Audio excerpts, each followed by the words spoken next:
Penny Featherstone is our speaker today. She is a longtime member of our church, having first joined in 1992. She was born to Jewish parents. However, her immediate family did not practice the Jewish faith. She made her first visit to Israel last year out of a desire to explore her Jewish roots. Our special music for today is also our meditation song. It is a piece called Song of the Olive Tree. And like Robert was telling us about imagery, how words create images, this song is that kind of song where you can see the story unfolding.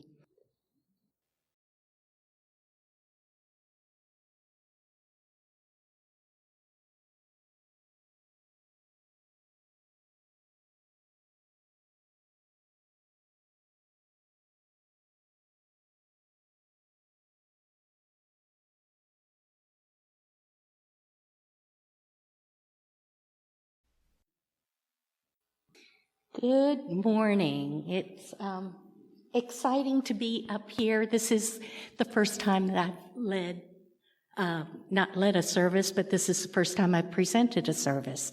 So bear with me if it takes a little shuffling for me to get things in order.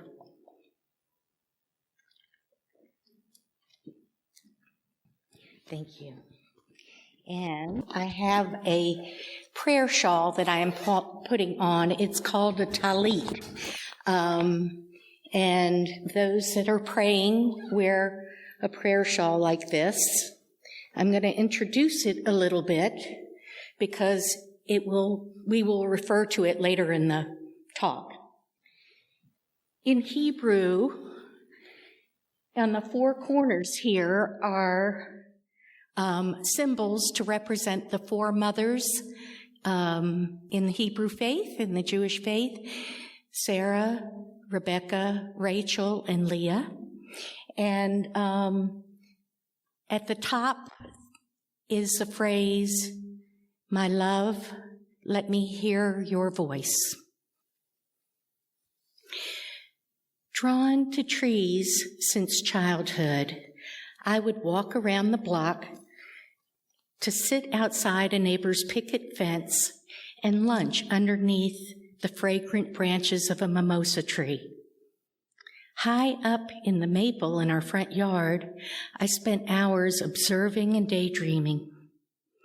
On our many adventures, Mom and I made a point of visiting historical trees such as the white oak in Virginia and Inspiration Oak in Magnolia Springs, Alabama. So it's not surprising that the imagery for this talk revolves around a very special tree. The olive is one of the most beloved sacred trees, and its significance is firmly rooted in many traditions. A dove returns with an olive branch to Noah's Ark, a sign that the flood has receded and that the land is alive.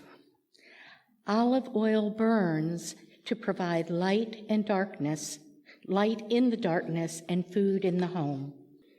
Olive wreaths adorn groom and bride in marriage and celebrate victors in contests and war. An olive branch symbolizes an offering of peace. The twisting, twining trunk of the olive is intriguing, and it may represent the age of the tree.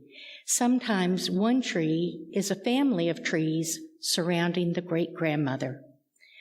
Olive trees are known to survive centuries and still produce fruit. Rabbi Joel Fleekop of Temple Bethel arranged our trip through Azra World Travel.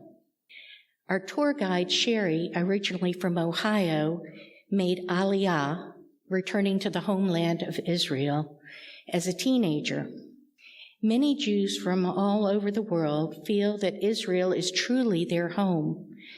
Regardless of Sherry's religious beliefs and practices, she shared about historical sites, based on the beliefs of the various faiths responsible for each landmark. My friend Myrna, who's here in the second row, and I flew into Tel Aviv and took a shuttle to Jerusalem. Our first night in Jerusalem, our entire tour shared a family dinner at a restaurant within walking distance of our hotel.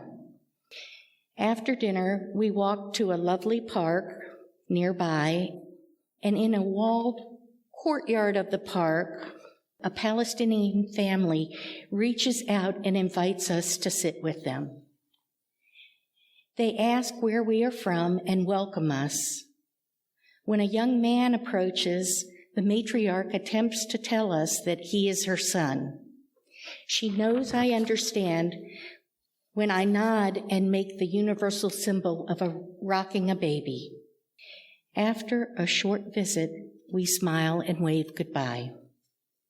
Next day, Sherry shows us a historical timeline, which is very long because Israel is a very old country. And we enjoy it under the olive trees. We begin our tour by exploring tunnels used to provide water to the ancient city of Jerusalem, developed in anticipation of accessing water in times of siege. The Western Wall is a holy place of worship. Petitions are made by placing prayers on paper into the cracks between the huge stone blocks. One must go through security in order to enter the plaza leading to the wall. Around the corner from the Western Wall is a small section where men and women can approach the wall together. Sherry explains that the Israel Religious Action Center, Iraq, lobbied for years to get this egalitarian section. From a large sun deck overlooking this small section of wall, we are quite fortunate to be able to witness the last moments of a bar mitzvah taking place. So that table with the red on it, that is the Torah that the young man had read from that is sitting on there. And as we were on the deck, we saw the rabbi bring it up and put it away. So it was very exciting. We then walked some distance to reach the actual Western Wall. A partition divides the large men's section from the smaller women's section. Men pray aloud at the wall, while Orthodox women are forbidden to pray aloud. From a level above the wall, we see the Dome of the Rock, which sits upon the Temple Mount. The site of the Temple Mount is sacred in all three Abrahamic faiths. King Solomon built the first temple on this site in the 10th century before the Common Era. In 586, it was destroyed completely, and a second temple was built in 515 BCE. In 70 Common Era, the Romans destroyed the second temple. Christians recognize this site as sacred because in the New Testament, several important episodes in the life of Jesus took place at the Second Temple. The Quran and other Muslim texts refer to the temple and the mount on which it stood.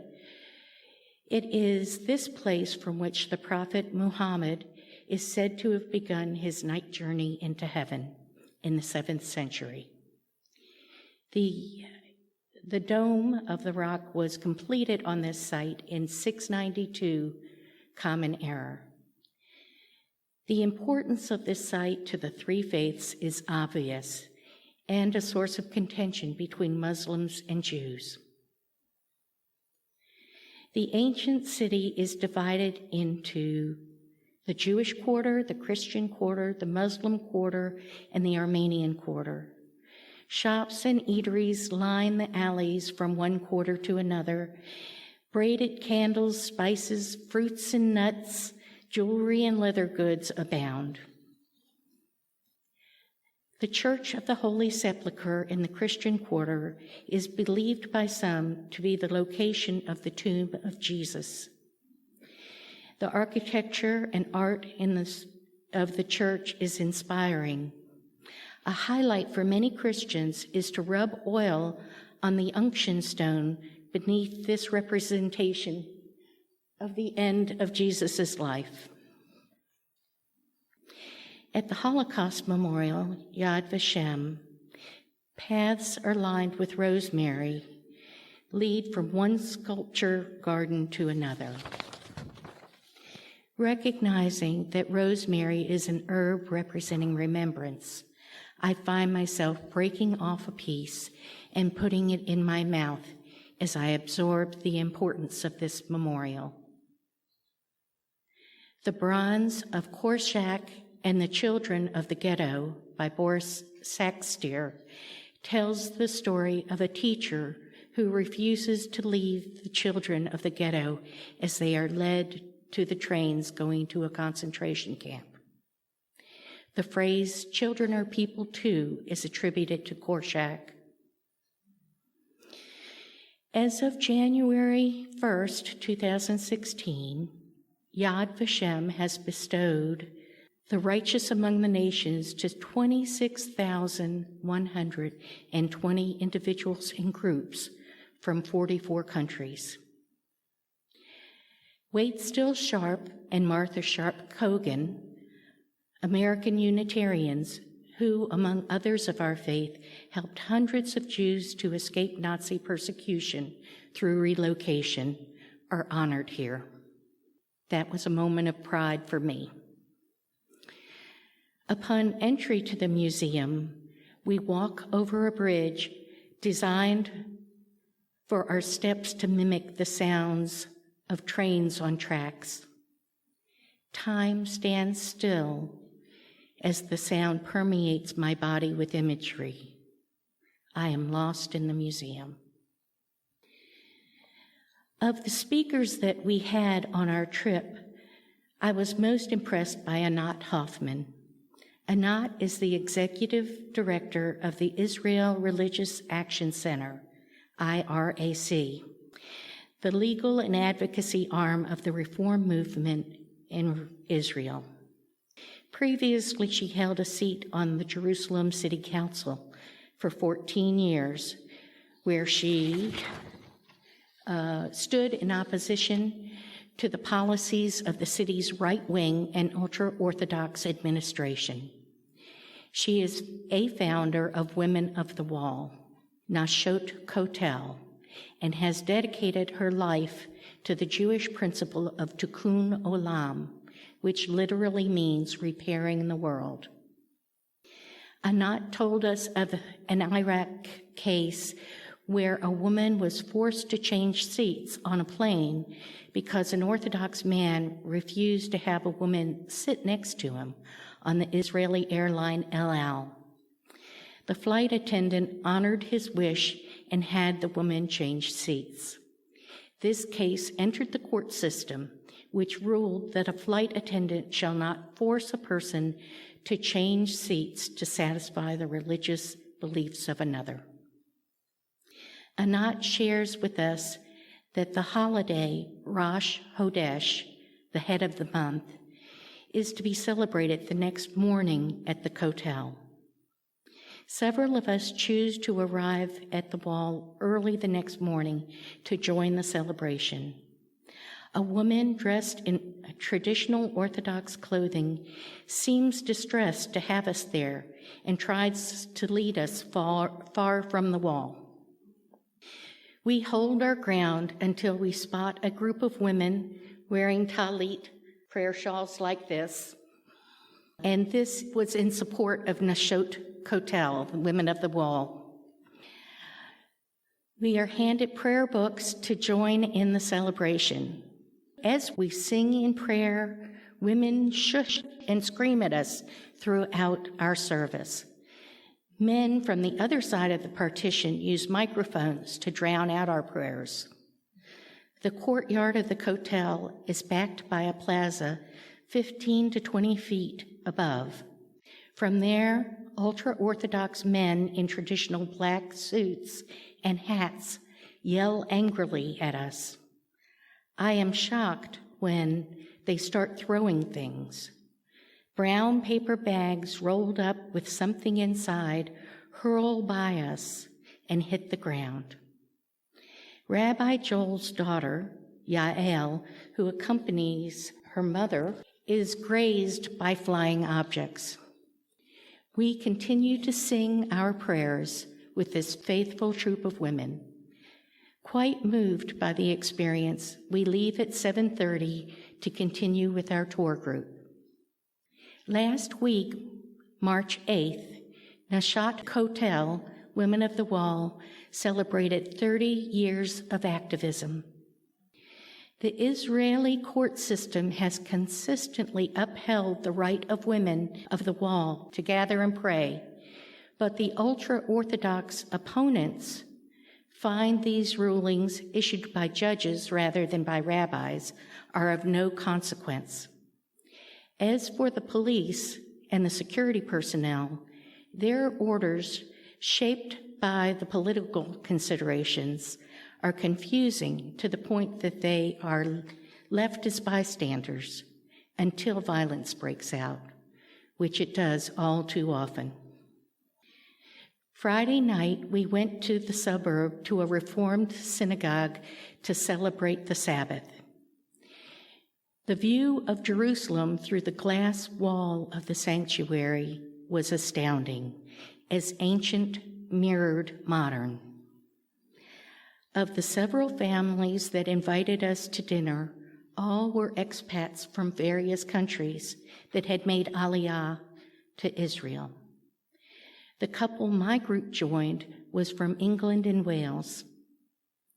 The meal, starting with the Kaddish over the wine and bread, was traditional, delicious, and spiced with good conversation. Saturday, I take the day off from the tour and miss experiencing Masada and the Dead Sea. Instead, I walk around the city and see how Shabbat is really celebrated. People walking to the parks, picnicking, playing in the fountain, resting and visiting. Where the city had been bustling with traffic for days, now there are very few cars on the road, and most restaurants are closed. At sunset, we celebrate Havdalah, the end of Shabbat, and the city comes joyously to life. On Sunday, we travel north, stop for a brief camel ride, visit an ancient temple with mosaic floors, and reach Kfar Blum kibbutz. We pass a stable of milk cows near the kibbutz, which is now dependent on spa services as a supplement to keep it viable. A side note, we have a friend of the church, Farron Collins, who is here today, and she worked for 6 months at Kfar Blum in 1968. She milked those cows. Maybe they were different cows that I saw than you milked. In the countryside above the kibbutz, we jeep to the hills where the Israeli army sometimes practices maneuvers. We see remnants of bombs left from the 1968 war. From here, a guide points out that the lush green agriculture on this side of the Jordan and the brown barrenness on the other side. It is suggested that the agricultural technology that Israel has offered to her neighbors has been refused.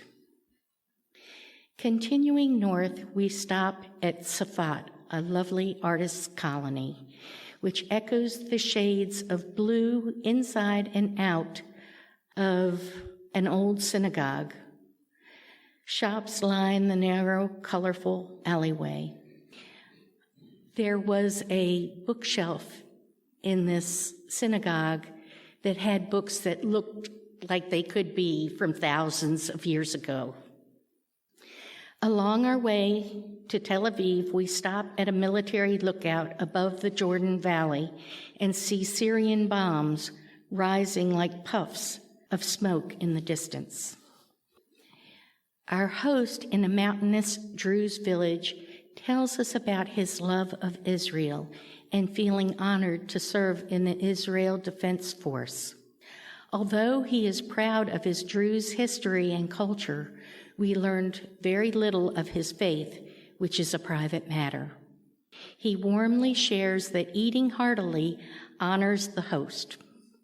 I had no problem graciously eating heartily because the food was amazing.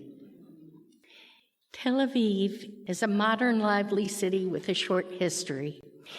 A visit to the Independence Hall tells the story of the Zionist movement, a dream of Theodor Herzl. This picture shows Tel Aviv when the settlers first arrived in 1908. And this is a view of the city today. 110 or 11 years, and it has grown. Independence Hall is the site where Israel declared its independence as a Jewish state in 1948. The art in the hall suggests the sorrow of a people who have been unwelcomed and driven from their home time and again throughout the centuries. In front of a beautiful old mosque facing the Mediterranean, a young man offers to take pictures of the mosque for my friend Myrna. We are not dressed appropriately to go inside.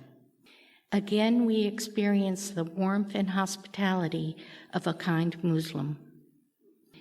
We conclude our journey with a dip in the lovely blue of the Mediterranean. This land, its peoples and cultures are as intricate as the trunk of an olive tree. Of all the amazing sights, my most lasting impression is of the contradiction of relationships. Israel nationalism and ultra-Orthodox culture impacting politics, the reality of Palestinian families living in relative poverty in Jerusalem, unwelcomed by some, yet warmly greeting travelers. Ultra-Orthodox Jews angrily pelting women in prayer, even as Women of the Wall celebrates 30 years of presence and progress at the Kotel. The warmth of Druze hospitality while our host shields his private faith. The contrast of an ancient dream next year in Jerusalem, recited at Passover Seders around the world, while Tel Aviv, Hill of Spring, thrives as a modern secular city. Returning home, I am overwhelmed, and the experiences bleed one into another. Simmering memories have helped me recognize that the complexities of Israel are derived from millennium of history. Dualistic thinking will not solve Middle East issues. If peace is possible at all, love and understanding one another are the only remedies that stand a chance.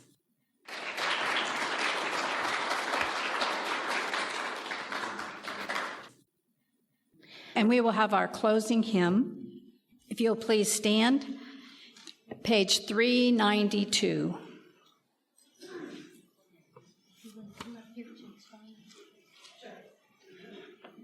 The choir is going to come up and lead us in this song. It is a Hebrew round, which we will not be doing as a round because we think it's complicated enough singing those words. You start at the little circle of number 1 above the words. You sing the Hebrew words, then you go back to the 1 and sing the English words, and then you go on and sing from number 2 where the Hebrew words are, and then you go back to number 2 and sing the English words, and then you go back to the very beginning and sing the Hebrew words again, or just follow what the choir does.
Our closing words.